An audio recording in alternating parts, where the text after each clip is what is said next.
O nosso assunto hoje aqui no programa de sábado é o conflito palestino-israelense, né? Já faz uma semana em que o grupo palestino Hamas atacou Israel. E nós vamos tentar entender um pouco mais sobre isso no programa de hoje, para nos ajudar a entender o que envolve e quais as razões que levam o grupo Hamas a atacar Israel neste momento. Convidamos o professor de Relações Internacionais da Uniriter, João Gabriel Burman. Professor, é um prazer falar contigo. Bom dia, seja bem-vindo aqui ao programa de sábado. Muito bom dia a todos os ouvintes da Rádio Sobradinho. Prazer poder conversar com vocês.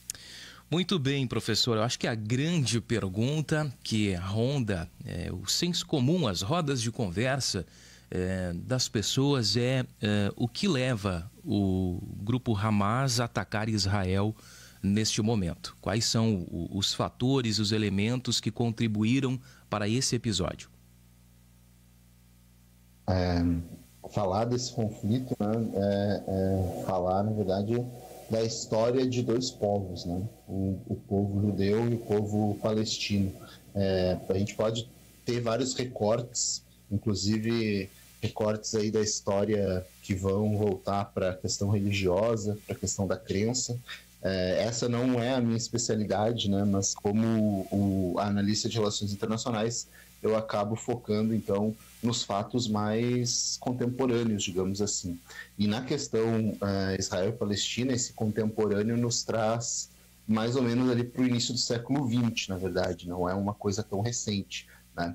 Então, nós temos um território que ele era parte do Império Otomano, que vinha, enfim, que dominava ali toda aquela região da Península Arábica, incluindo Síria, incluindo Líbano, né, e de onde vieram muitos migrantes, inclusive para o Rio Grande do Sul, né, de diferentes partes do Império Otomano. E ao fim do Império Otomano, no final da Primeira Guerra Mundial, aquela região ela vai ser ocupada, ela vai ser, enfim, se tornar um protetorado inglês, né? Os ingleses vão fazer uma gestão daquele território e muito já vai se falar sobre a criação de um estado, de um lugar para o povo judeu, né? Que naquele momento estava ali há séculos e séculos espalhado pelo mundo inteiro, né? Então nós tínhamos aí judeus que haviam estado na Península Ibérica, Portugal e Espanha, no Império Russo, no leste europeu, enfim, espalhados pelo mundo inteiro, e começa ali aos poucos um movimento de reocupação daquele território por judeus que conviviam junto com árabes palestinos, né? Então é importante dizer, os palestinos são um povo árabe, um povo majoritariamente muçulmano, tá? Ainda que possam ter outras denominações ali, religiosas menores, né? E que vão começar a conviver desde a Primeira Guerra Mundial até o final da Segunda Guerra Mundial em paz dentro daquele território. Isso é importante a gente entender. Em paz, assim, relativamente, né? Podemos também não dá para ser tão otimista com relação a isso. A grande questão se dá ao fim da Segunda Guerra Mundial, a toda a questão, né? O grande trauma, né, a grande questão que foi o Holocausto, né, o massacre em massa da população judia pelo regime nazista. E após o final da Segunda Guerra Mundial, mais ou menos ali em 1948, vai ser criado um Estado para os judeus na região, né, então que vem a ser o Estado de Israel. A grande questão é que já haviam pessoas morando naquela região, como eu falei, né, há muito tempo palestinos, há um pouco menos de tempo outros judeus, mas a fundação do Estado de Israel se dá com a retirada ou a ocupação daquele território de maneira quase que exclusiva pelos judeus, enquanto que os palestinos vão ser movidos, né, para um outro pedaço, para outras áreas. A ideia é que se criasse dois estados, se criasse um país para os judeus, Israel, e um país para os árabes palestinos, cujo nome seria Palestina. Isso, na verdade, não ocorre, né, de uma maneira, não ocorre na prática. Israel vai ser fundado através de uma guerra, né, os judeus vão ter que travar uma guerra para se firmar lá, então tem uma guerra a partir ali de 1948, depois tem um envolvimento militar de Israel contra os egípcios em 1956. O grande marco é a Guerra de 1967, também conhecida como a Guerra dos 6 Dias, em que Israel vai conseguir consolidar o seu território e, mais do que isso, vai desenhar mais ou menos as fronteiras que ocupa hoje em dia, dividindo, né, a população palestina em duas porções de terra distintas, que são separadas entre elas justamente pelo Estado de Israel. Uma delas é a faixa de Gaza, que nós estamos ouvindo falar muito aí na imprensa, e a outra é a Cisjordânia, que é onde, enfim, está também boa parte da população palestina, que fica em direção à Jordânia, né, ao leste de Israel.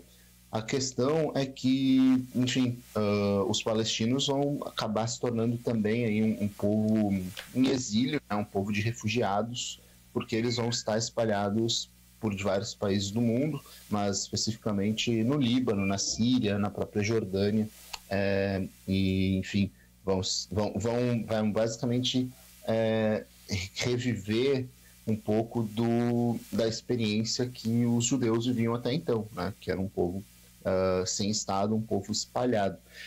A origem, então, da questão do Hamas e de Israel, ela está mais ou menos nessa questão que eu tentei explicar, essa disputa entre dois povos distintos, que possuem religiões diferentes, que reconhecem na mesma porção de terra os seus territórios sagrados, mas mais do que isso, que disputam a mesma porção de terra para se estabelecer, para viver as suas vidas, né? Tirando as questões religiosas, né? Tem um elemento bastante prático, que é o controle de território, a existência ali de um Estado. Uhum. Bom, tem gente chamando esse episódio em Israel do último sábado de o 11 de setembro de Israel. Mas sempre tem um porquê por trás, um estopim. O que aconteceu? Tem gente falando que foi uma série de acordos de Israel com países do mundo árabe nos últimos anos, né? Cito aqui a exemplo o acordo de Abraão, né, com Emirados Árabes Unidos, Bahrein, Marrocos e Sudão, e caminhava aí também para fechar um acordo com a Arábia Saudita. Isso pode ter influenciado também nesse ataque do Hamas? Sim, sim.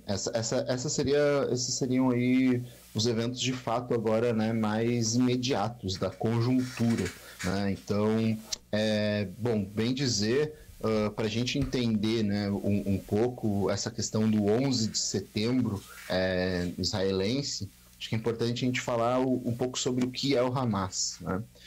O Hamas é um partido político, né? Metade partido político, metade organização armada, o exército, ou milícia, como a gente queira chamar, que controla a porção da faixa de Gaza, né? Então a faixa de Gaza é uma porção de terra extremamente pequena, né? Extremamente estreita, se não me engano, é coisa de 36 ou menos de 50 quilômetros quadrados, né, que fica entre o Mar Mediterrâneo e Israel, né, faz uma pequena fronteira com o Egito, né, e, enfim, termina ali ao redor, né, então é um território cujo todas as fronteiras estão ali com Israel, tirando esse pedacinho do Egito. Israel, na prática, controla todas as entradas desse território, né, e tem uma ingerência ali bastante forte, mas o grupo político que controla, que tem um governo sobre esse território palestino, é o Hamas. O Hamas é um partido de orientação islâmica, então ele tem uma vertente de combinar muito a questão política, prática do governo, do dia a dia, com a religião, né? Então tem essa orientação. por isso mesmo estão fazendo essa comparação também com o 11 de setembro, uma vez que o 11 de setembro foi perpetrado pela Al-Qaeda, né, que também era um grupo, no caso a Al-Qaeda, um grupo terrorista, não tinha controle sobre nenhum território, sobre nenhum povo, né, mas que tinha essa orientação fundamentalista do Islã, né, uma interpretação fundamentalista, uma interpretação extremista e que utilizava de atos de terror para, enfim, conseguir ali os seus pontos de vista, né, para espalhar os seus pontos de vista. As questões para esse ataque do Hamas, então, podem ser múltiplas. A gente pode colocar desde a própria ideia do Hamas de não reconhecer a existência de um Estado de Israel, né? Então o Hamas não reconhece a existência, não diz que é legítima, diz que não deveria existir aquele Estado ali, portanto é um grupo que estaria, né, mais disposto a fazer qualquer tipo de ataque, a mover guerras contra essa população, contra esse território, até a própria questão que você mencionou, de que nos últimos anos a pauta palestina, ela tem se tornado uma questão secundária nas alianças, né, na balança de poder daquela região. Então, até os anos 90, nós tínhamos um apoio bastante intenso dos outros países árabes da região com relação à pauta dos palestinos. Isso mobilizava os posicionamentos contra Israel. Então, Israel era um país basicamente isolado ali na região, que não tinha relações com nenhum Estado, né? Firmou as primeiras relações com o Egito em 79, depois, alguns anos depois, com a Jordânia, mas não tinha relação com a Arábia Saudita, como ainda não tem, com Síria, com o Líbano, né? E nos últimos anos esse quadro vem se revertendo. Na prática, Israel estabeleceu, formalmente, né, Israel estabeleceu restabeleceu relações diplomáticas com alguns países com mediação dos Estados Unidos, como você bem falou, né, os Acordos de Abraão é um plano que foi gestado pelo presidente Trump, né, o ex-presidente dos Estados Unidos, e estava nesse processo de talvez retomar suas relações diplomáticas com a Arábia Saudita, que é o grande país, né, a grande orientação política do Islã, né, onde está ali boa parte também, inclusive, dos territórios sagrados do Islã. Além disso, além dessa questão ali dos apoios políticos, nós temos uma outra questão religiosa, novamente, que não pode ser diminuída, que diz respeito a um território que fica na parte oriental de Jerusalém, né? E que ela é reivindicada como um território sagrado também dos muçulmanos. Essa porção, esse pedaço, né, esse local se chama Mesquita de Al-Aqsa, né? E fica então na parte oriental de Jerusalém. A parte oriental de Jerusalém é tradicionalmente a parte onde vivem os judeus, os israelenses palestinos, né? Cidadãos de Israel, mas que são muçulmanos e que possuem essa origem étnica palestina. Eles são cidadãos de Israel, né? Então eles não são cidadãos palestinos, mas são de fato israelenses, e que ocupam essa parte. E então faz parte, né, dos acordos que fundaram o Estado de Israel, de que Jerusalém seria uma cidade, como a gente diria, neutra, né? já que ela é uma cidade sagrada para 3 religiões. Nós temos ali questões históricas e marcos para as 3 grandes religiões monoteístas do mundo: o judaísmo, o cristianismo e o islamismo.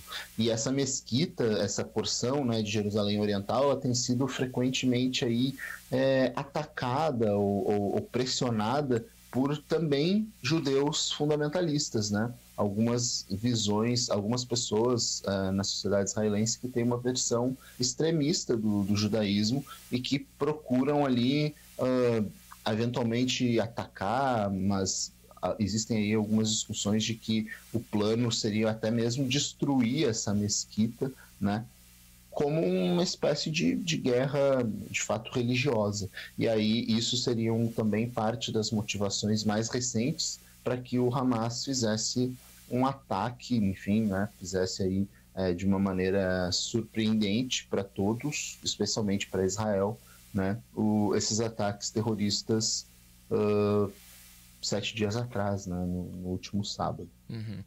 Dentro disso que o senhor comenta, o Hamas disse que o ataque foi uma retribuição pelo que descreveu como ataque às mulheres, né, e a profanação dessa mesquita em Jerusalém e o cerco em curso a Gaza. Eu acho que isso é interessante a gente comentar também, né, professor, porque Gaza, explicar o que é a faixa de Gaza e esse cerco que estava sendo promovido, inclusive com um muro, né, em Gaza. O que é a faixa de Gaza? Pois então, como eu disse, né, após a guerra de 1967, a Guerra dos 6 Dias, os palestinos eles foram espalhados, né? Israel ampliou o que era para ser originalmente o seu território, delimitado pela ONU em 1948, ela ampliou esse seu território às custas do que era para ser o território dos palestinos, do Estado palestino. E aí, então, os palestinos ficaram reduzidos, né, a 2 territórios, como eu havia dito. A Cisjordânia, que fica ao leste, né, de Israel, fica ali além de Jerusalém. Então, para se situar no mapa, Jerusalém fica mais ou menos da metade para a direita, né, do território israelense. Já a faixa de Gaza fica no mar Mediterrâneo, né, tem uma costa do mar Mediterrâneo e fica então ali bem numa pontinha de Israel. Esse território, ele na prática como a gente pode chamar, né, um território ali de cerco, que na prática ele é um território cercado por Israel, né, e como você bem falou, isso envolve inclusive a existência de um muro, né, algumas porções apenas cercas, em outras porções um muro, que é para evitar que as pessoas palestinas entrem, né, no Estado de Israel. Israel, durante alguns anos, deixou esse território sob controle dos palestinos, né? Então, até a década de 90, esse território era controlado pela Organização de Libertação da Palestina, né, que era um movimento que eventualmente fazia ataques terroristas, utilizava dessa tática para conseguir chamar a atenção para sua causa. E a partir dos anos 90 foi fundado o Hamas, né? Então, como eu falei, o Hamas é um grupo de origem islâmica. Ele é fundado em 87, no contexto da primeira intifada, né? Intifada é um nome dado ali para esses levantes dos palestinos contra o que eles consideram uma ocupação feita por Israel. Eu acho que isso, inclusive, é uma questão que é bastante importante de ser dita, né? Porque, de fato, Israel é um Estado ocupante, né? Para o direito internacional, é um Estado ocupante desses territórios, que não deveria estar lá, que não deveria ter este controle, e acaba submetendo, né, a população, especialmente da faixa de Gaza, a condições extremamente difíceis de vida, né? Uma vez que tem o controle sobre todas as fronteiras, inclusive o controle sobre a produção de energia, controle sobre a entrada de alimentos, de combustíveis, né? Então, acaba submetendo aí a população que vive em Gaza a uma situação extremamente complexa de vida. Inclusive, essa situação, né, essa situação aí de ocupação de Israel é um dos motivos pelos quais o Hamas ganhou força dentro desse território, né? E aí, a partir de 2007, ele assume, né, o governo de Gaza. Israel chegou a ocupar já a faixa de Gaza a partir dos anos 2000, entre os anos 2000 e 2006, né? Israel esteve fisicamente, né, as tropas israelenses estiveram fisicamente ocupando a faixa de Gaza, e como parte ali das tentativas de amenizar essa disputa com os palestinos, Israel se retira em 2006, e é nessa retirada que a população vota, né, faz uma eleição e elege então representantes desse grupo mais radical, o Hamas, para governar. É importante a gente também entender que o Hamas não representa todos os palestinos, né? Como eu disse, o Hamas é um grupo de orientação islâmica, que tem uma interpretação fundamentalista, né, desse islamismo. Ele é um partido político que foi eleito, mas que tem esse braço armado, que utiliza das ações terroristas, mas ele é um partido muito ativo apenas na faixa de Gaza. Em toda outra parte, né, em que o governo, em que os palestinos vivem, no território da Cisjordânia, o Hamas não tem uma grande força. O Hamas é um grupo minoritário e lá tem governo, né, a chamada Autoridade Palestina, que é o governo, de fato, né, constituído do Estado palestino, que é controlado por um partido chamado Fatah. Né? O Fatah ele é um partido laico, ou seja, um partido que não tem a interpretação da religião com a política e não utiliza dessas táticas terroristas, conhece a existência de Israel e procura negociar com Israel com essa questão. Mas, obviamente, frente a esses atos perpetrados pelo Hamas, o Fatah também fica bastante isolado, fica numa situação extremamente difícil, né? Porque se trata de, enfim, em tese também o seu território, né, que apenas tem 2 governos distintos, 2 orientações distintas. Então, Gaza agora é uma situação extremamente complexa, né, porque uma porção de terra muito pequena, com uma população relativamente grande, né, então se nós formos pensar que o território de Israel deve ser aí mais de 6 vezes, né, o tamanho de Gaza, e a população é apenas de 10 milhões de pessoas, né? Gaza tem aí pouco menos de 50 quilômetros quadrados, uma população de 2 milhões, quase 2 milhões e meio de pessoas, né? Então, é um território extremamente populoso, cuja a população é majoritariamente de jovens, né? A idade média da população em Gaza é de 17 anos, se eu não me engano, pelo menos a população masculina, né? Que vivem em situações extremamente complexas, né? Extremamente de carência de diversos elementos, né? Especialmente aí de infraestrutura, de mantimentos, né? Porque esse território, então, tem uma ingerência muito forte de Israel, que dificulta a entrada dessas questões. E agora é o território, né, contra o qual Israel está fazendo seus ataques como uma forma de retaliação, de punição, né, ao Hamas por ter feito esses ataques sábado passado. Uhum. Bom, levando tudo isso em consideração, professor, que o senhor comentou agora por último, com relação à carência, né, dessas pessoas que vivem lá, de carência de infraestrutura, e até uma pergunta que chega aqui de uma ouvinte, é quem financia o Hamas, de onde que vem os recursos para que eles tenham todo esse armamento bélico aí para atacar nesse momento Israel? Pois é, essa é uma pergunta extremamente complexa, né? Porque tudo que se tem são algumas suposições, né? Não é uma questão assim extremamente clara, porque nenhum estado, vou reformular, né?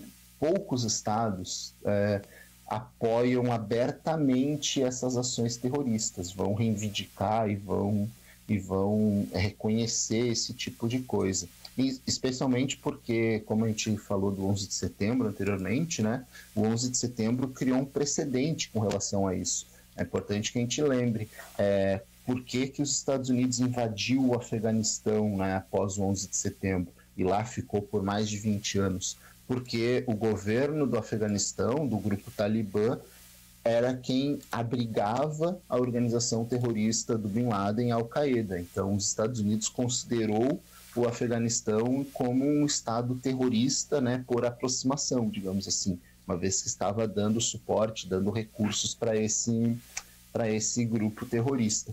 O Hamas, então, vive uma situação um pouco semelhante, né, no sentido de que quem financia, quem dá esse apoio?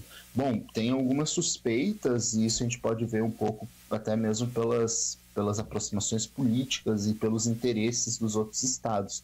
Os países assim, que mais se destacam nessa questão, muito se fala no Irã, né, que de fato tem uma disputa bastante intensa, bastante forte ali com Israel, e Israel também contra o Irã, né, tem uma porção do governo iraniano que também não reconhece a existência do Estado de Israel, mas é importante a gente ter em mente que os iranianos, né, são xiitas, são de uma outra interpretação do islamismo, e o Hamas é um grupo sunita. Então, existem algumas distinções aí que, em alguns momentos, distanciam eles. Além do Irã, a gente poderia mencionar o Catar, que tem, enfim, ali interesses, né, de sustentar a causa palestina, até mesmo para se mostrar como um ator relevante dentro desse conflito. O chefe político do Hamas, inclusive, vive no Catar, né?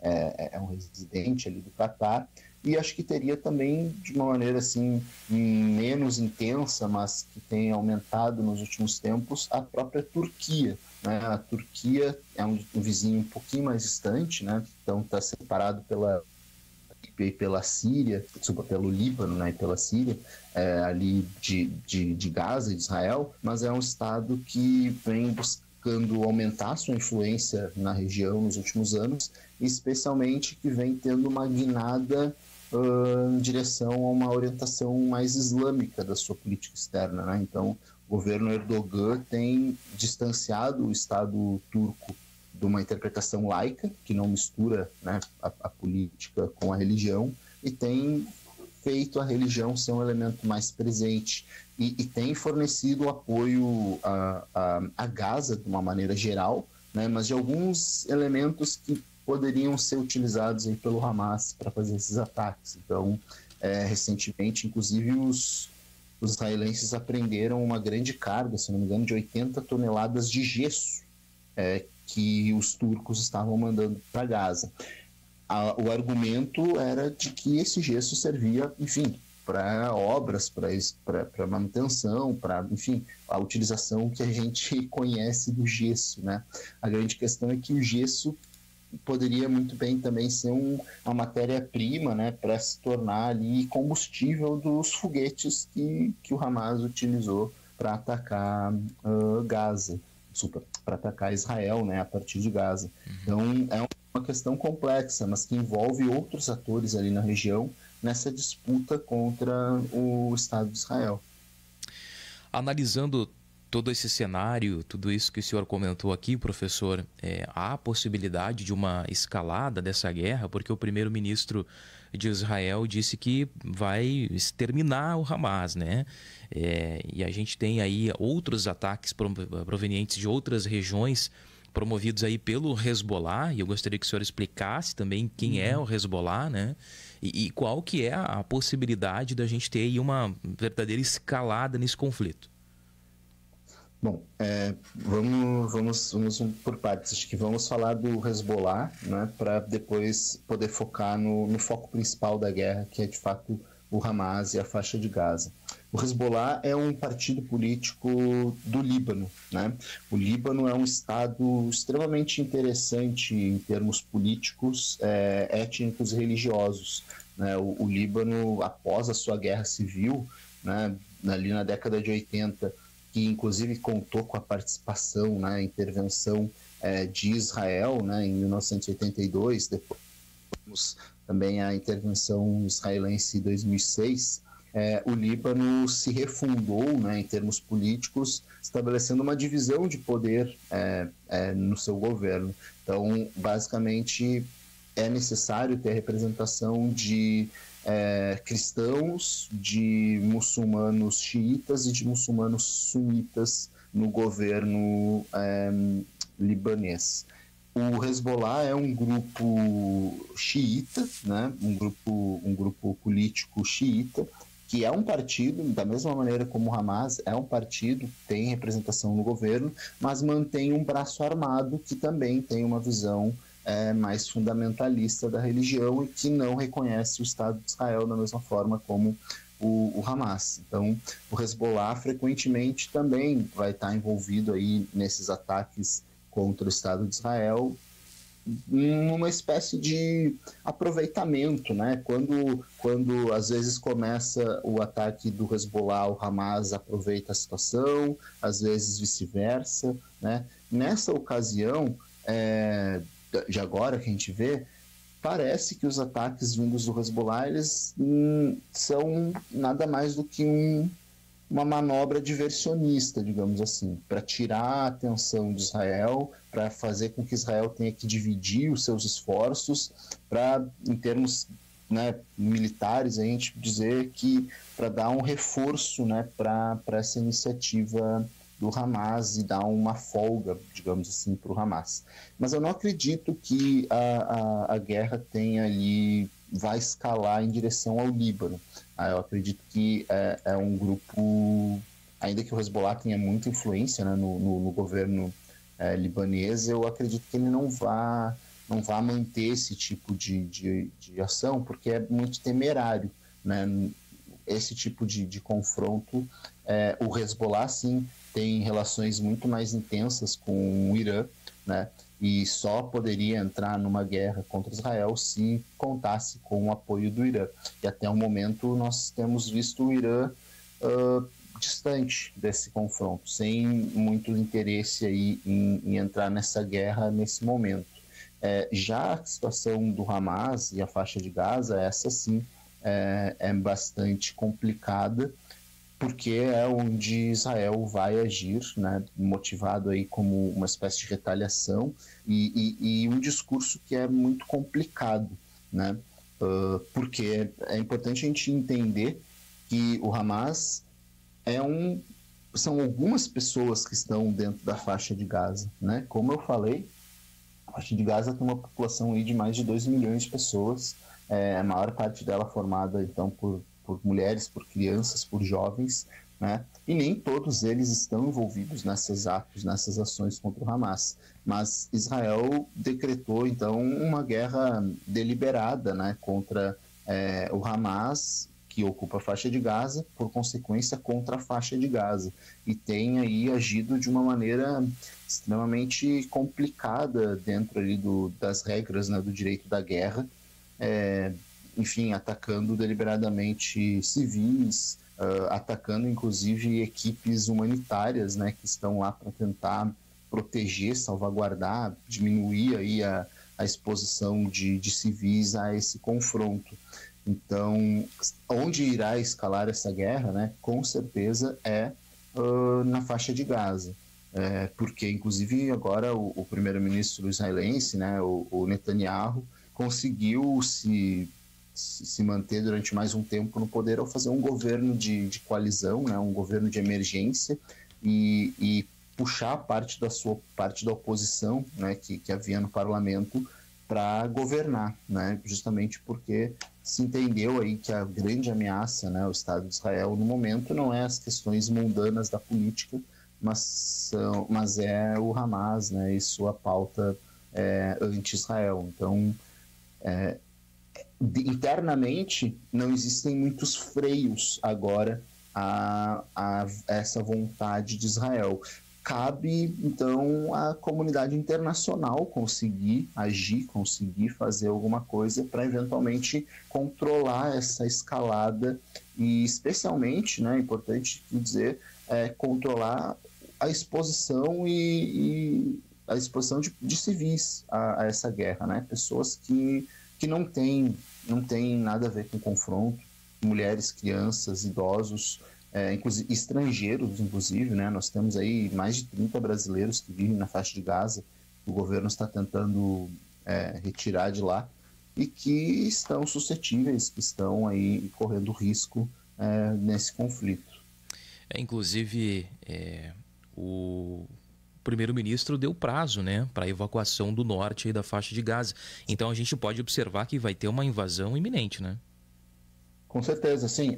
O Israel já chamou, né, os seus reservistas. É importante lembrar que a participação, o serviço militar em Israel, ele é obrigatório não só para homens, mas também para mulheres. E ele é obrigatório de uma maneira diferente do que aqui no Brasil, né? Aqui no Brasil, por exemplo, é obrigatório, mas poucas pessoas na prática vão servir, vão prestar esse serviço por questões financeiras, por várias questões orçamentárias. Em Israel, não. Israel tem uma cultura de fato, né, de que todos os jovens, homens e mulheres, vão passar por um período nas Forças Armadas. Então, Israel aí já deve ter chamado, né, recrutado cerca de 1.300.000, né, alguns dizem quase 1,5 milhão de soldados, de reservistas. Lembrando que numa população de 10 milhões de pessoas, isso é muita gente, né? E tudo indica que seja para, de fato, poder fazer uma operação de ocupação, uma operação, né, terrestre contra Gaza. Israel, de fato, disse, né, deu esse ultimato para que se retirem do norte de Gaza, mas é importante também a gente lembrar que Israel controla as fronteiras, né, de Gaza, e não existe por onde essas pessoas possam sair, né? Não é como se elas pudessem, então, sair simplesmente, entrar em Israel, seguir as suas vidas. Elas acabam tendo que se deslocar para o sul de Gaza, né, numa situação de infraestrutura extremamente complicada. Gaza já está sem combustível, está sem luz, né, sem água, há bastante tempo, desde o início da semana, e a fronteira com o Egito ela não está aberta no momento, né? O Egito tem ali um controle bastante intenso dessa fronteira, até mesmo para evitar que combatentes do Hamas, de fato, pessoas, né, que são ligadas ao Hamas, que são combatentes, fujam do país também, né? Enfim, e eventualmente até façam ataques partindo do Egito, algo que seria muito ruim para o Egito, uma vez que ele tem boas relações ali, ou relações pelo menos resistentes, estáveis com Israel. Então é uma situação que o drama humano, né, humanitário, infelizmente é muito grave, é uma situação bem complexa. Inclusive, o senhor citou o Egito, é por ali onde os brasileiros devem ser resgatados, né? Os que estão na faixa de Gaza. Isso. O governo brasileiro está fazendo ingerência aí junto ao governo egípcio para conseguir uma abertura parcial dessa fronteira para que esses brasileiros possam ser repatriados, né? Possam voltar ao Brasil ou, enfim, ir para outro território onde eles possuam família.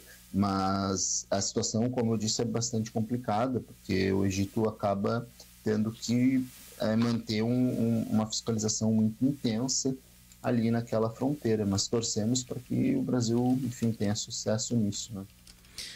Bom, falando sobre internamente aqui o Brasil, professor, o que o Brasil...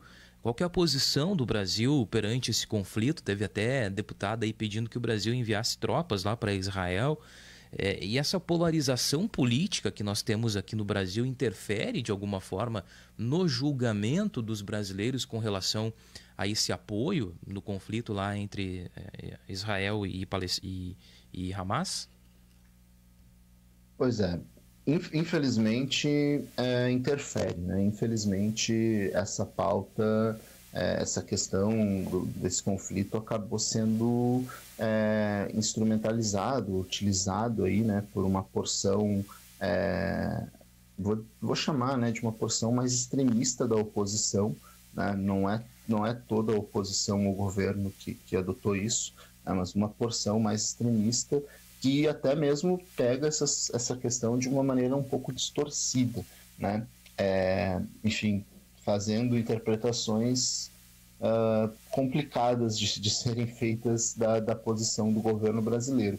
Qual é a posição do governo brasileiro, né? O governo brasileiro, tradicionalmente, defende a solução de 2 estados, a solução em que seria criado um Estado para os palestinos e um Estado, né, para os judeus, Israel, né? O Brasil reconhece já a Palestina como um Estado. O Brasil tem, inclusive, uma embaixada no território palestino da Cisjordânia, na cidade de Ramallah, e assim como tem uma embaixada na capital de Israel, em Tel Aviv. Portanto, mantém relações diplomáticas formais com ambos os estados, né? Tanto os palestinos quanto os israelenses. O Brasil não reconhece o grupo Hamas enquanto um grupo terrorista por um motivo também bastante importante. Tradicionalmente, o Brasil só adota a denominação de grupo terrorista para grupos que são considerados terroristas perante o Conselho de Segurança da ONU.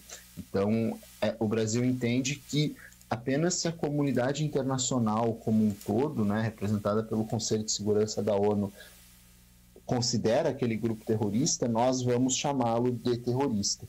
E isso, nesse caso aí, é importante. Por quê? Porque caso o Brasil considerasse o Hamas, nesse momento, como um grupo terrorista, muito provavelmente as nossas ações diplomáticas para conseguir liberar os brasileiros, para conseguir fazer toda essa repatriação, seria muito mais difícil, muito mais complicada. Até mesmo porque existe aquela questão de não se negocia com terroristas, né? Então, a grande questão, o Brasil não chama o grupo de terrorista, mas tem condenado as ações desse grupo como ações terroristas. Na minha interpretação, isso é muito mais importante, né? Porque o que importa são, de fato, essas ações. E a questão da denominação terrorista é uma coisa que, enfim, pode parecer apenas uma linguagem diplomática, né? E uma pequena diferença, mas que na prática vai importar muito para que o Brasil possa se colocar eventualmente até como um mediador nesse confronto, né? Sobre a questão de mandar tropas, enfim, é uma situação, é uma ideia até um tanto quanto absurda, né? A não ser que a gente consiga a realização, um entendimento internacional, né, no âmbito da ONU, de que vai ser feita uma missão de paz para aquela região, ou uma missão de estabilização daquela região, né? O Brasil só age nessas questões de envio de tropas, novamente, sob o guarda-chuva da ONU, salvaguardado pela interpretação de todos os estados do sistema internacional de que ele pode, né, enviar aquelas tropas.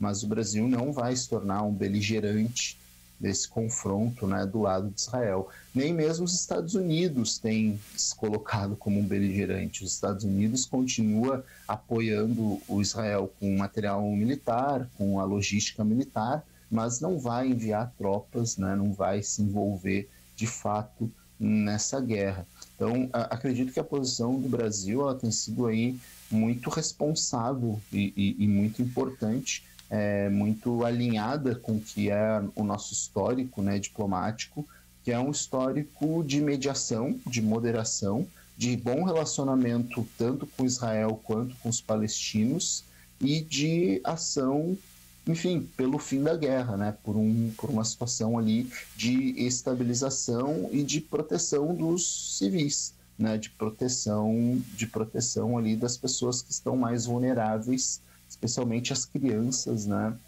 Que vivem na faixa de Gaza. Uhum. Agora a gente não pode confundir também, né, professor, o povo palestino com o Hamas. O Hamas não representa o povo palestino, né?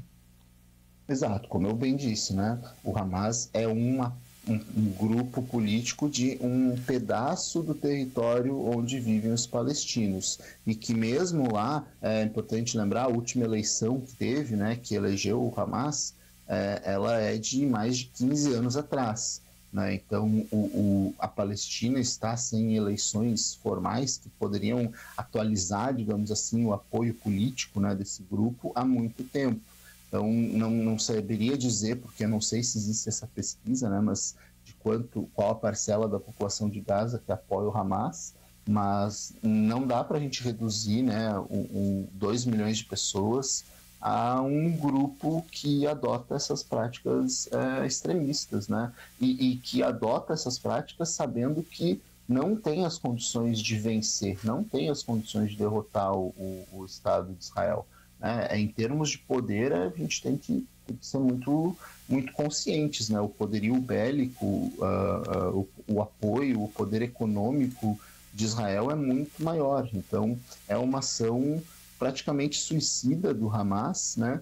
Mas suicida com a vida da população, digamos assim, né? E não com a vida dos combatentes. Inclusive, essa foi uma mudança importante, né, dessas ações. Os atos que o Hamas cometeu na semana passada, né, não foram atos suicidas, né? Não foram aqueles atentados que nós costumamos ouvir aí na imprensa que acontecem no Iraque, ou que acontecem no Afeganistão, de homens-bomba, de carros-bombas, né? Não, eles de fato adotaram uma postura de entrar, de invadir, né, de fazer ataques com foguetes, de sequestrar pessoas, mas não houve esse sacrifício, né? Não houve esse ato aí extremo individual.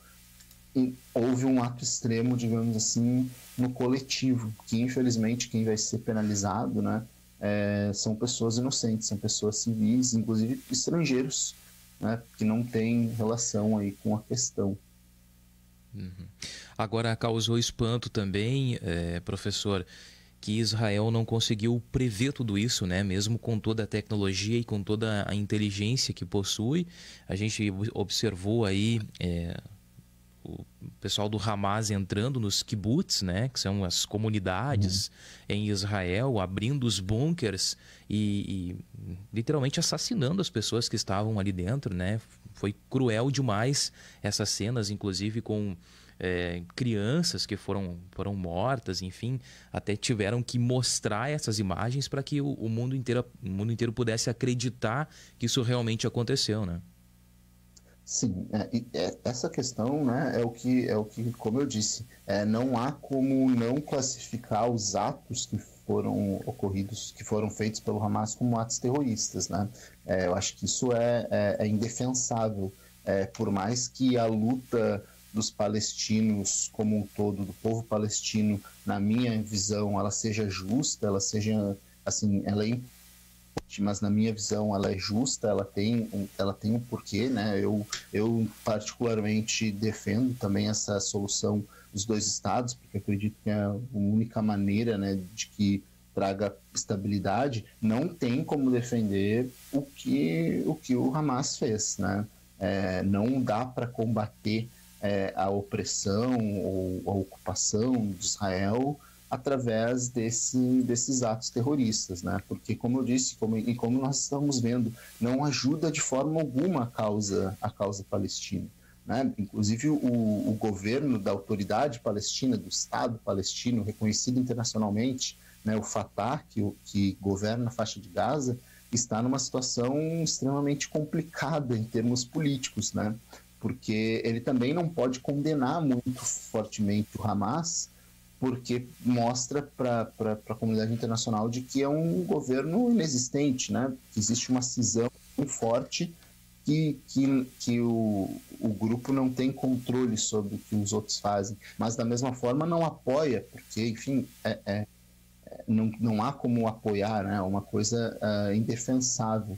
Então, o Hamas, eu acho que discutir se é terrorista ou não é terrorista, ou o grupo, é uma questão ali muito técnica, né, do direito internacional, da diplomacia, mas as ações que foram realizadas, de fato, são ações cujo objetivo são espalhar o terror e causar essa sensação na população israelense de que eles não estão a salvo, de que eles estão sempre em perigo, que eles vão estar sempre em vulnerabilidade. E aí entra essa grande questão, né? Se houve uma falha de inteligência ou não houve uma falha de inteligência. Tem certas questões nas relações internacionais, especialmente na guerra, que a gente vai saber bastante tempo depois, alguns anos, talvez, décadas, né? Então, no momento, a gente pode interpretar que, do que a gente sabe, né, do que está revelado, de que sim, houve essa falha de inteligência, Israel não previu, não conseguiu agir a tempo. Agora, se de fato houve esta falha, ou se Israel deliberadamente não fez nada para ter uma justificativa para agir, né?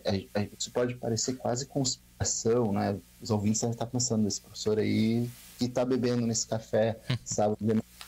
Mas é importante a gente lembrar que nas relações internacionais, na lógica, né, dos políticos, dos governantes, das relações internacionais, essas questões morais, elas não seguiam pelas mesmas ideias, né, que a gente tem na nossa moral do dia a dia. Isso está posto desde Maquiavel, passando por vários outros autores ocidentais, né? A ideia da guerra, ela não passa pelas mesmas questões morais. Então, eu por exemplo, já entendi, já aprendi aí que nunca se pode descartar 100%, né, essa hipótese.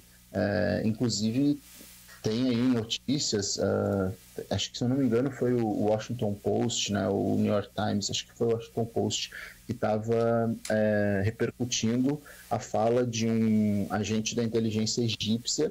Ele dizia, não, o Egito informou a Israel que a situação do Hamas estava estranha. As atividades militares do Hamas, elas estavam chamando a nossa atenção.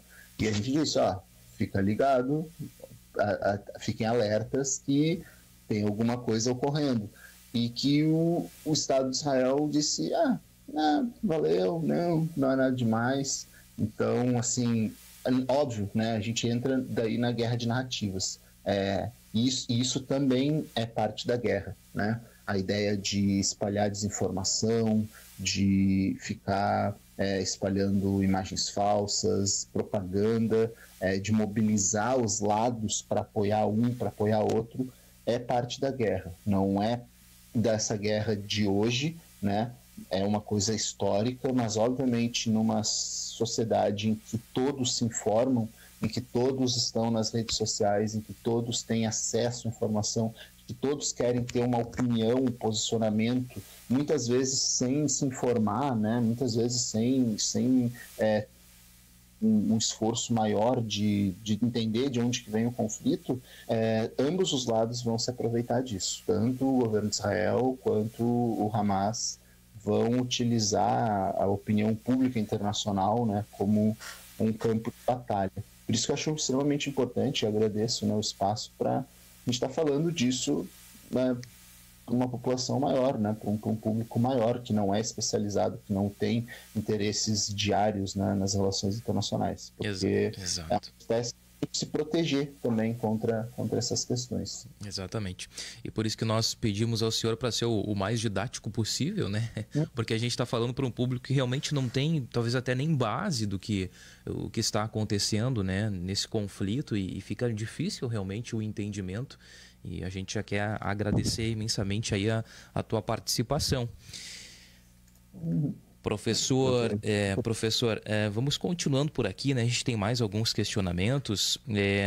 A mídia também mostrou, dentro disso tudo, os judeus espalhados pelo mundo, né? E isso chama muito a atenção. Por que a gente tem tanto judeu espalhado pelo mundo? Pois então, isso eu acho que é uma questão histórica, né? Como eu falei, da constituição do povo judeu, né? O povo judeu viveu séculos e séculos, vamos até botar aí que milênios, né?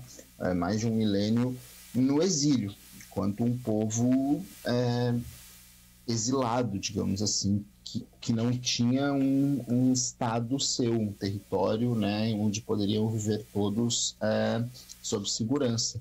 Então, de fato, a questão, né, religiosa e étnica do judaísmo, ela está presente no mundo inteiro. Então, nós temos aí uma comunidade muito forte de judeus no Brasil, nós temos judeus nos Estados Unidos também, que são muito, muito fortes. Nós temos judeus, não muitos, né, mas uma população que vivia ainda na Península Ibérica. Nós temos os judeus de origem russa, que viviam no Império Russo, né, judeus ucranianos, judeus no norte da África. Então, é uma população que, historicamente, é uma população de exílio, né, que vive nessa diáspora, e que está espalhada pelo mundo, né? Mas que muitos deles, inclusive, vão para Israel na sua idade de formação, seja para estudar, seja para fazer o seu prestar, né, o seu período militar obrigatório, porque tem um sentimento, tem essa relação de defender o Estado de Israel, né? Então, é por isso que nós vimos nesses últimos dias, né, vários judeus sendo repatriados, digamos assim, né, indo para Israel para se engajar também no conflito, seja diretamente em combate, seja para estar lá para poder fazer outras questões, outras tarefas de apoio à guerra, né? Então é uma situação, acho que estrutural, assim, do povo judeu. Muito bem. Nesse sentido, avaliando todo esse contexto histórico aí dos judeus, a gente teve toda a questão também do Holocausto, né, professor? Uhum. Será que não houve uma forçação de barra aí para compensar o Holocausto, tudo isso que o povo judeu sofreu, criando esse território de Israel justamente para compensar esse fato histórico envolvendo o povo judeu? Qual a sua opinião sobre isso? Olha, eu acho que essa é uma interpretação que tem ganhado aí, mais força, né, nos últimos anos, mas eu acho que ela é uma interpretação bastante errônea, assim. Acho que ela tem dois problemas. Acho que um problema é de fato factual, né, porque ignora que as discussões para a formação de um Estado judeu na região vem do final do século XVIII, do final do século XIX, né? Então, do movimento sionista, né, do final do século XIX, ainda mais, especialmente no movimento sionista europeu, né? Então, portanto, ainda anterior à queda do Império Otomano, né? E segundo, porque eu acho que é uma visão que, infelizmente, acaba dialogando, né, com uma interpretação até um tanto antissemita, assim, da relação, né, do judaísmo com o Holocausto. É parte de uma relativização que tem sido feita, né, do Holocausto contra o povo judeu, às vezes apenas contra o judeu, às vezes para poder destacar outros povos que sofreram com o Holocausto, né? É importante a gente lembrar que tiveram outras minorias, né? Como os eslavos, como o povo cigano, como pessoas com deficiência, pessoas, enfim, homossexuais que também foram afetadas pelo Holocausto, né? Mas acaba sendo ali um argumento que acaba diminuindo, relativizando, digamos assim, parte desse sofrimento. Então, eu acho que não tem necessariamente a ver com o Holocausto, tem a ver com uma situação histórica, né, de um povo que é unido, que tem um sentimento de união, né, por mais que tenha discordâncias, tenha interpretações distintas, tenham diferentes vertentes do judaísmo, tenham diferentes relações dos judeus com a religião, né, mas que todas as pessoas que têm ali a questão étnica, que se identificam, né, como judeus, acabam mantendo uma união, acabam mantendo muita força, e a fundação de um Estado, né, para esse povo, eu acho que também é uma questão justa, né? Da mesma maneira como eu acredito que para os palestinos também acredito que para os judeus é. A grande questão é que tem que haver ali uma coexistência, né? Não dá para a gente lidar com grupos políticos que não reconhecem que existem outras pessoas diferentes, né, de si, que têm o direito de viver naquele território coletivamente, né? E esse é um problema do Hamas com relação a Israel, mas esse também é o problema de parte do governo, né? Parte da opinião da articulação política israelense, que não reconhece o direito dos dos palestinos de viverem naquela terra, né? Não só em Gaza, mas especialmente na Cisjordânia, né? Como em Jerusalém Oriental, né? Então, infelizmente, a gente vive aí numa época de bastante polarização em extremos, né? Os extremos é que é difícil de dialogar. Quanto mais a gente estiver aí longe desses extremos, eu acho que mais fácil pode vir uma solução. Perfeito. Estamos conversando com o professor de Relações Internacionais da Uniriter, João Gabriel Burman. Professor, realmente a gente precisa de tempo, né, para explicar tudo isso, para a gente tentar compreender um pouco sobre os conflitos, em especial esse do Hamas e Israel. A gente observa aí um crescente número de conflitos no mundo nos últimos anos, né? A gente lembra aqui também de Ucrânia e Rússia, né? Após haver aí um período de paz. O que explica esse movimento? A gente vai viver aí novos tempos de guerra?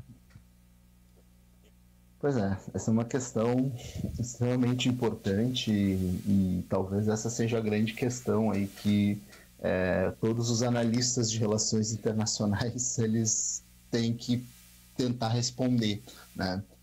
E é uma coisa que eu procuro discutir muito com os meus alunos, né, na Uniriter, assim. Por mais que o analista de relações internacionais vá trabalhar com outra área que não seja, né, academia, que não seja análise política, que vá para o comércio exterior, que vá para a diplomacia, que vá para diferentes áreas, ele nunca pode abdicar, nunca pode abrir mão de pensar o geral, pensar a questão mais estrutural do sistema.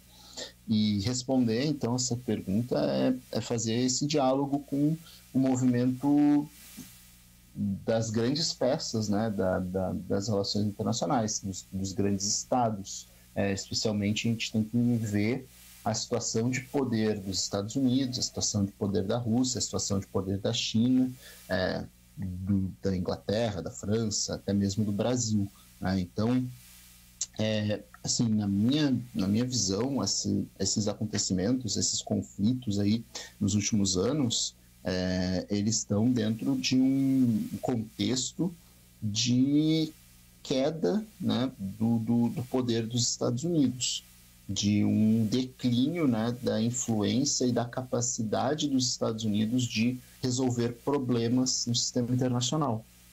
A gente, por exemplo, viu aí que os Estados Unidos invadiu o Afeganistão, depois invadiu o Iraque em 2003, ficou 20 anos, né, nesses territórios e praticamente não houve solução alguma. Quando se retirou do Afeganistão, voltou o governo do Talibã, com o qual eles haviam tirado, né, do poder anteriormente. O Iraque é um país extremamente instável, pobre, destruído, em uma situação quase de guerra civil, e então a gente não conseguiu ver os Estados Unidos fornecendo essas soluções, né, resolvendo esses problemas de segurança internacional. Frente a isso, os outros países que têm mais capacidade, como a Rússia, como a China, vão procurar aumentar também a sua atuação. A Rússia procura, então, tirar parte do território da Ucrânia. O argumento é um argumento de defesa, né? Até mesmo na relação com a OTAN. A China, ela abdica de fazer o emprego da força de uma maneira direta, ela procura aí a competição econômica, a influência política, mas ainda tem a situação de Taiwan, que é uma situação extremamente instável e que a China não abre mão, inclusive não descarta, né, de travar uma guerra pela ilha. Então, infelizmente, e eu digo de fato, né, infelizmente, assim, porque uma coisa é nós estudarmos a história, né? Então, estudarmos a guerra, estudarmos a Segunda Guerra, a Guerra Fria, né? E eu falo isso, então, como um jovem, né? Eu tenho 30 anos, eu não vivia esses momentos, né? Eu nasci após a queda do Muro de Berlim. Então, eu já nasci nesse mundo de paz, digamos assim. Mas, infelizmente, uma coisa, então, é a gente estudar a história e a outra é a gente viver a história, né? E a gente está vivendo a história, e eu acho que, infelizmente, esse capítulo aí para os nossos filhos, para os nossos netos, vai ser contado de uma forma um pouco dramática, como um momento um pouco complicado. Então, não acredito que a gente está aí na iminência de uma terceira guerra mundial, pelo menos não a partir desse conflito entre Israel e Hamas.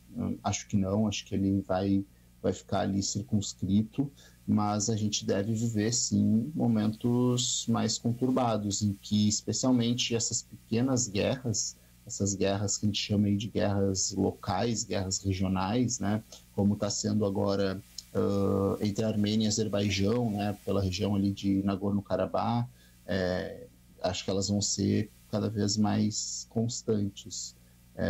Se a gente utilizar exclusivamente essa visão, né, da força, da competição e da falta do diálogo, né? Por isso que, assim, eu acho que, eu digo que infelizmente eu acho que isso vai acontecer, mas não é, obviamente, o que eu gostaria. Eu gostaria que a comunidade internacional, a ONU, né, os países aí que não têm interesse nesses conflitos, eles tivessem um pouco mais de força, um pouco mais de capacidade de mediar esses confrontos, né, para que a gente pudesse resolvê-los através de outra maneira. Uhum. Bom, já que nós pincelamos aqui sobre Ucrânia e Rússia, vou me aproveitar aqui do seu tempo, professor, e te questionar aí, porque já vamos partir daqui a pouco para um segundo ano de conflito lá na região, né? Conflito que iniciou no dia 24 de fevereiro de 2022. A gente está caminhando aí para uma nova guerra fria entre Ucrânia e Rússia? Entre Estados Unidos e Rússia? Ou você diz uma guerra mais prolongada entre Rússia e... Perfeito, é essa observação mesmo. Exato.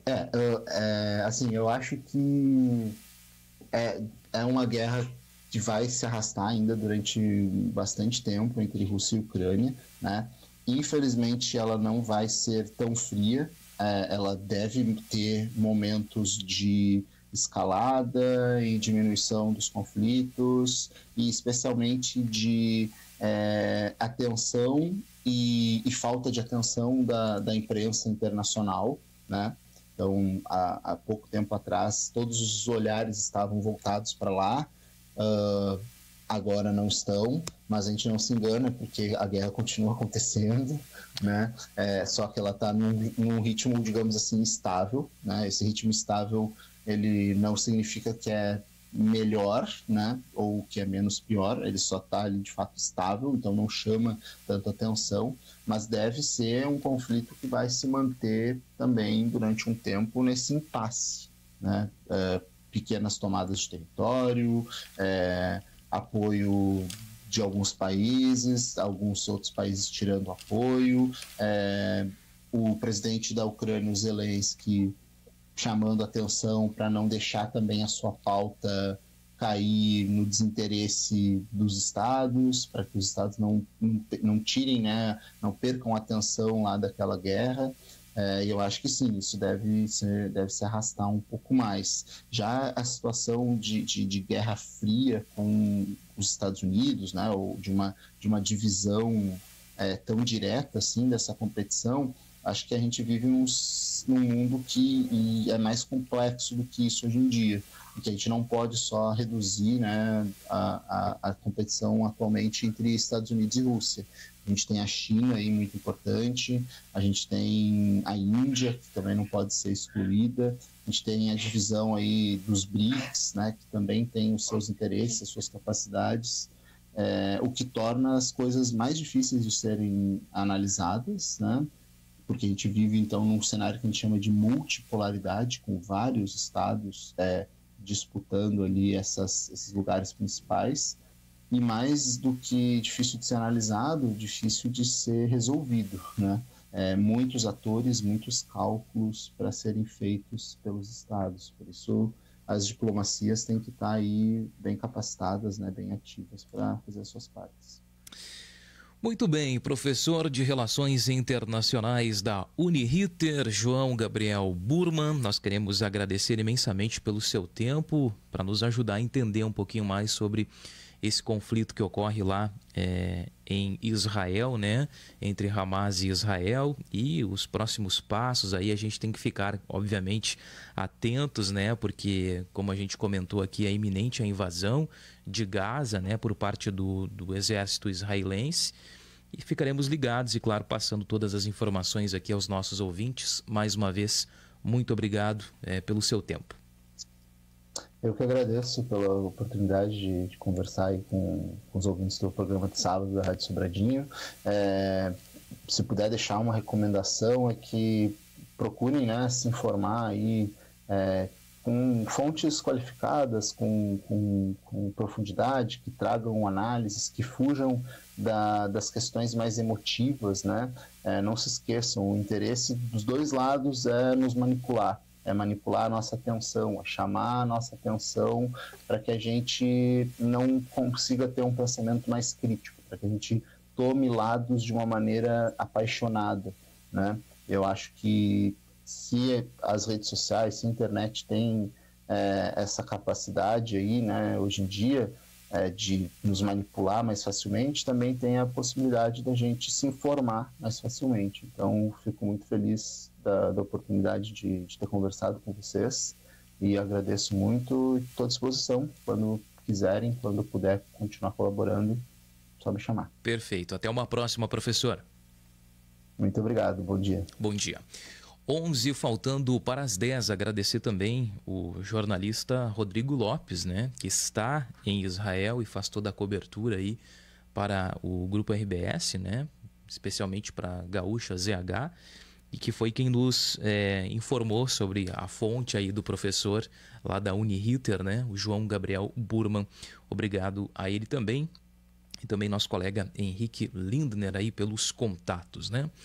Assim a gente fecha por aqui o nosso programa de sábado de hoje, na força do consultório odontológico multiprofissional, ortopedia facial e ortodontia, na Rua General Osório, número 29, edifício Mione, aqui em Sobradinho. Telefone 3742-1267 e 99364-9950. Um grande abraço para você, muito obrigado pela audiência. O programa de sábado volta, se Deus assim permitir, no sábado que vem. Na sequência, o Celeiro do Som. Para você, bom sábado. Procure se alimentar evitando doces entre as refeições. Assim diminui a